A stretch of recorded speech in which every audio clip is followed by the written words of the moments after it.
One more beautiful patterns అండి.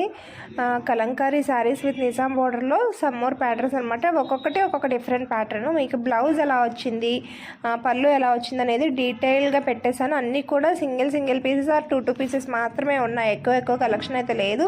ఒకళ్ళు ఒక పీస్ తీసుకున్నారంటే ఇంకా సోల్డ్ అవుట్ అయిపోయినట్టే మ్యాక్సిమమ్. అన్నీ కూడా ట్రెండింగ్ ప్యాటర్న్స్ అనమాట. ఒకదానికొకటి సంబంధం లేదు, ప్రతిదీ కూడా ట్రెండింగ్ ప్యాటర్న్సే. అన్నీ కూడా సూపర్ హిట్ డిజైన్స్ అండి, చాలా బాగున్నాయి. కలర్ కాంబినేషన్స్ కూడా చాలా డీసెంట్ అండ్ క్లాసిక్గా ఉంటాయి అన్నమాట. కట్టుకుంటే ఎవరి దగ్గర తీసుకున్నారు, చాలా బాగుంది అని చెప్పేసి అడగాల్సిందే. ప్యూర్ హ్యాండ్లూమ్ శారీస్ అండి. అసలు రెప్లికాస్ బాగా వచ్చేసింది మార్కెట్లో. అసలు మీరు వాటికి అట్రాక్ట్ అవ్వకండి ప్లీజ్, ఎందుకంటే రెప్లికాస్ ఎప్పటికైనా కానీ. సో ప్లీజ్ మంచి అలా హ్యాండ్లూమ్ శారీస్ కట్టుకోవాలి అనుకుంటే కనుక ఒకటికి 2 సార్లు చెక్ చేసుకోండి. మిగిలిన పార్టీవేర్ శారీస్ ఇలాంటివి రెప్లికాస్ అంటే తీసుకోవచ్చు, కానీ హ్యాండ్లూమ్ శారీస్ చాలా రేర్గా కట్టుకుంటాం కాబట్టి మంచి ప్లేస్లో మంచి ప్రైస్లో తీసుకుంటే బెస్ట్ అనమాట.